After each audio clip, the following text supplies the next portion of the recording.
పూర్తిగా చూస్తే మీ ముఖం కాంతివంతంగా ఉండడానికి గల రహస్యాన్ని కనుగొనడమే కాకుండా మీ ఆత్మలో దాగి ఉన్న కాంతిని కూడా తెలుసుకుంటారు. మీ చర్మం ఎందుకు కాంతిహీనంగా కనిపిస్తుందో మీరు తెలుసుకుంటారు. మీ కళ్ళు వాటి పూర్వపు మెరుపును ఎందుకు కోల్పోయాయో మరియు దానిని ఎలా తిరిగి తీసుకురావచ్చో తెలుసుకుంటారు.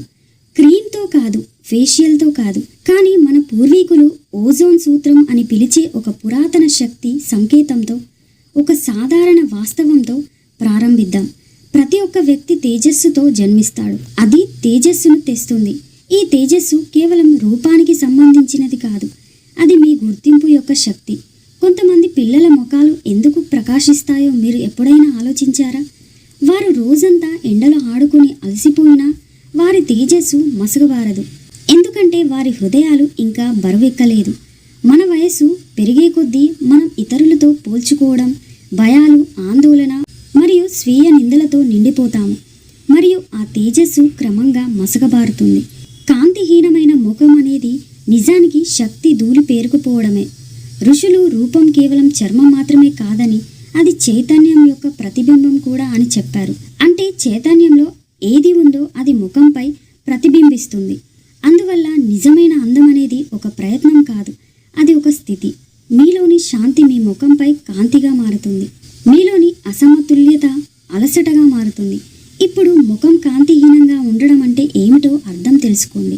నిజానికి ఆయుర్వేదం ప్రకారం శరీరంలో ప్రాణం సరిగ్గా ప్రవహించినప్పుడు, ఓజస్సు క్షీణించినప్పుడు మరియు మనసు అస్థిరంగా ఉన్నప్పుడు ఒక సూక్ష్మమైన జడత్వం ఏర్పడుతుంది. దీని అర్థం ఏంటంటే కణాలు ఇకపై చురుకుగా ఉండవు, వాటి కంపనాలు తగ్గిపోతాయి. నేటి విజ్ఞాన శాస్త్రం దీనిని సెల్యులార్ ఎనర్జీ డ్రాప్ అని పిలుస్తారు. కానీ పూర్వీకులు దీనిని వేల సంవత్సరాల క్రితం ప్రాణ ప్రవాహానికి ఆటంకం కలిగినప్పుడు. ఇప్పుడు ప్రశ్న ఏంటంటే ఈ అవరోధం ఎందుకు ఏర్పడుతుంది? అపరాధ భావం, భయం, అసూయ మొదలైన ప్రతికూల భావోద్వేగం ఒక సూక్ష్మమైన విషాన్ని విడుదల చేస్తుంది. ఈ విషాన్ని ఏ క్రీమ్తోనూ తొలగించలేము. చైతన్యంలో మార్పుతో మాత్రమే దీనిని తొలగించగలము. కానీ పూర్వీకులు దానిని వేల సంవత్సరాల క్రితం ప్రాణ ప్రవాహానికి ఆటంకం కలిగినప్పుడు. ఇప్పుడు ప్రశ్న ఏంటంటే ఈ ప్రాణరోధ ఎందుకు సంభవిస్తుంది? ప్రతికూల భావోద్వేగం, అపరాధ భావన, భయం, అసూయ, పోలిక ఒక సూక్ష్మమైన విషాన్ని విడుదల చేస్తుంది. ఈ విషాన్ని ఏ క్రీముతోనూ తొలగించలేము.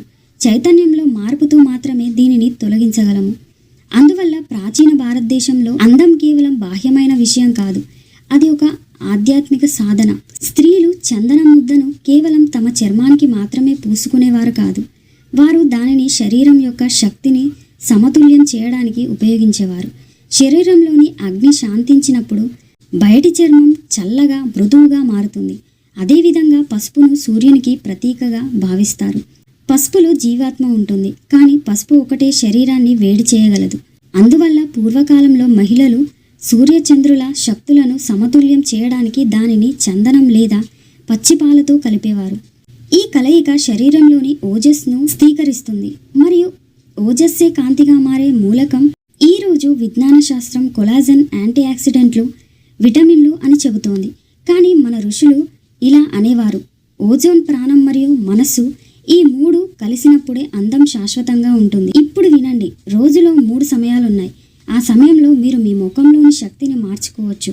ఉదయం, సూర్యాస్తమయం మరియు రాత్రి. ఉదయాన్నే సూర్యకిరణాలు కనిపించినప్పుడు అవి కేవలం కాంతి మాత్రమే కాదు, అవి సూక్ష్మ విద్యుత్తు. ఆ సమయంలో మీరు అద్దంలో చూసుకొని కేవలం నవ్వితే చాలు, మీ నాడీ వ్యవస్థలోని ప్రేరణలు ఆ కాంతిని గ్రహిస్తాయి. దీనిని విజ్ఞాన శాస్త్రం మిర్రర్ న్యూరాన్ యాక్టివేషన్ అని పిలుస్తారు.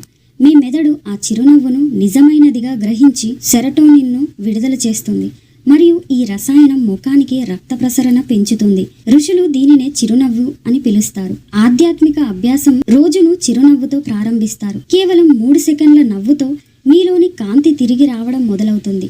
2వ సమయం సూర్యాస్తమయం. ఇక్కడే రోజంతా ఉన్న మానసిక భారం తొలగిపోతుంది. ఆ సమయంలో మీరు మీ ముఖానికి తడి గులాబీ నీటిని కేవలం 2 నిమిషాల పాటు రాసుకొని కళ్ళు మూసుకొని నేను ఈరోజు వదిలేస్తున్నాను అని అనుకుంటే దీని అర్థం ఏంటంటే మీరు వెలిగించే దీపం లోపల ఉన్న కణాలను బాగు చేస్తోంది. 3వది రాత్రి. రాత్రిపూట అందరూ నిద్రపోతున్నప్పుడు ఆత్మ తన శ్రమను విడుదల చేస్తుంది. ఈ సమయంలో మీరు మీ నుదుటిపై ఒక చుక్క నెయ్యి పెట్టుకుంటే అగ్నిస్థానం ప్రశాంతమవుతుంది. ఈ ప్రాంతం నుండే ఒత్తిడి సంకేతాలు శరీరం అంతటా వ్యాపిస్తాయి. అది ప్రశాంతమైనప్పుడు మెదడు గాఢమైన విశ్రాంతిలోకి వెళుతుంది. నేటి విజ్ఞాన శాస్త్రం దీనిని నాడీ పునఃప్రారంభ స్థానం అని పిలుస్తారు. అందుకే తమ పట్ల నిరంతరం అసంతృప్తిగా ఉండే వ్యక్తులలో నిస్తేజం ఎక్కువగా కనిపిస్తుంది. కాబట్టి మీరు నిజంగా అందంగా కనిపించాలనుకుంటే మీతో మీరు పోరాడటం ఆపండి. ఎందుకంటే తమను తాము అంగీకరించని వారు తమ ఆత్మ తేజస్సును కోల్పోతారు. ఇప్పుడు ఒక రహస్యాన్ని వినండి. మీ ముఖం మీ కథను చదువుతుంది. మీరు రోజంతా పదే పదే ఆందోళన చెందుతుంటే మీ మెదడు ఒక నమూనాన్ని సృష్టిస్తుంది. ఆ నమూనా ముఖ కండరాలలో శాశ్వతంగా నిలిచిపోతుంది. విజ్ఞాన శాస్త్రంలో దీనిని కండరాల జ్ఞాపక శక్తి ఒత్తిడి నమూనా అని పిలుస్తారు. అందుకే కొంతమంది ఎప్పుడూ కోపంగా కనిపిస్తారు, కొందరు విచారంగా, కొందరు భయపడినట్లు కనిపిస్తారు. ఎందుకంటే వారి ముఖాలు ఆ జ్ఞాపకాన్ని బంధించాయి. దీనిని మార్చడానికి ప్రాచీన భారతదేశంలో ముద్రా ధ్యానాన్ని బోధించారు. దీనిలో కేవలం హావభావాలు మార్చడం ద్వారా మనస్సును మార్చవచ్చు. ఉదాహరణకు హంసభంగిమ. 2 చేతులను కలపండి. గుండె దగ్గర లోతుగా శ్వాస తీసుకొని మెల్లగా నవ్వండి. ఈ భంగిమ తక్షణమే పారాసింథటిక్ వ్యవస్థను ఉత్తేజపరుస్తుంది. మీరు ఆ నీటిలో మిమ్మల్ని మీరు చూసుకున్నప్పుడు మీరు కేవలం ప్రతిబింబాన్ని మాత్రమే చూడడం కాదు, మీరు మీ సొంత అలలను చూస్తున్నారు. నెమ్మదిగా నవ్వి నీటికి కృతజ్ఞతలు చెప్పండి. అది మీ శక్తిని గ్రహిస్తుంది, ఆపై దానిని తిరిగి ఇస్తుంది. వరుసగా 3 రోజుల పాటు ఇలా చేయండి. మీ ముఖం రంగు మారుతుంది. ఎందుకంటే నీరు కేవలం ఉపరితలాన్ని మాత్రమే ప్రభావితం చేయదు, ఇది సూక్ష్మ స్థాయిలో కణాలను పునఃప్రోగ్రామ్ చేస్తుంది. మరియు ఇప్పుడు ఈ మొత్తం సాధన యొక్క సారాంశం, అవును, మీ ముఖం కాంతిహీనంగా మారదు. మీరు అలసిపోయినప్పుడు, మీ జీవితం నుండి విడిపోయినప్పుడు అది కాంతిహీనంగా మారుతుంది. కాబట్టి ప్రతిరోజు మిమ్మల్ని మీరు ప్రశ్నించుకోండి, నేను ఈరోజు సజీవంగా ఉన్నానా? సమాధానం లేదు అయితే ప్రతిదీ మార్చండి. వినండి, ఎండలో కూర్చోండి, ఒక చెట్టును తాకండి, లేదా ఒకరిని నిజంగా అనుభూతి చెందండి. ఎందుకంటే మీలో జీవం ప్రవహించినప్పుడు అది బయట కనిపిస్తుంది, మరియు అదే అత్యంత లోతైన కాంతి. నన్ను చూసి నా ముఖం కాంతిహీనంగా ఉందని అనకండి. నా శక్తికి కొంత విశ్రాంతి అవసరమని చెప్పండి. మీరు మీ శక్తిని ప్రేమించినప్పుడు మీ చర్మం దానికి ఒక వరంగా మారుతుంది. ఎందుకంటే మీ ముఖం కేవలం చర్మం కాదు, అది ఒక దేవాలయం. అక్కడ ఆత్మ యొక్క కాంతి ప్రకాశిస్తుంది. ఆ కాంతి మేల్కొన్నప్పుడు అది ప్రకాశించేలా మీరు దానిని ఏమీ నేర్పించనవసరం లేదు. మీరే స్వయంగా కాంతిగా మారండి. కాబట్టి తదుపరిసారి అద్దంలో చూసుకున్నప్పుడు మీ ముఖంపై కనిపించేది అలసట కాదు, మీ ముఖంలోని కాంతి అని గుర్తించండి. ఎందుకంటే మీ చర్మం మిమ్మల్ని కేవలం కప్పడమే కాదు, అది మీ ఆత్మను ప్రతిబింబిస్తుంది. ఈరోజు ఈ వీడియో ద్వారా అందం సౌందర్య సాధనలో లేదు, అది మీలోనే ఉంది. మీలోని ఈ కాంతిని మీరు అంగీకరించినప్పుడు మీకు లభించే శాంతిని మీరు గ్రహిస్తే దానిని ఆదర్శించండి. మీరు ఇతరులతో పంచుకోండి. మీ జీవితంలో అలసిపోయినట్లు, నిస్తేజంగా లేదా విస్మరించినట్లు భావించే మహిళలతో ఈ వీడియోని పంచుకోండి. తద్వారా వారి ప్రకాశం ఎన్నడూ నశించలేదని వారికి కూడా గుర్తు చేయబడుతుంది.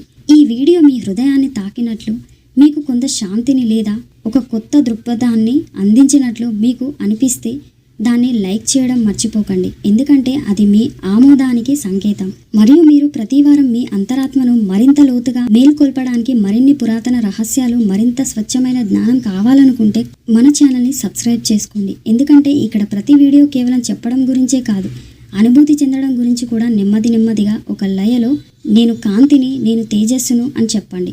మీరు దానిని అనుభూతి చెందిన వెంటనే మీ ముఖం మాత్రమే కాదు, మీ అస్తిత్వం మొత్తం ప్రకాశిస్తుంది. ఎందుకంటే ప్రపంచం చూడాలనుకుంటున్న అందం మీరే.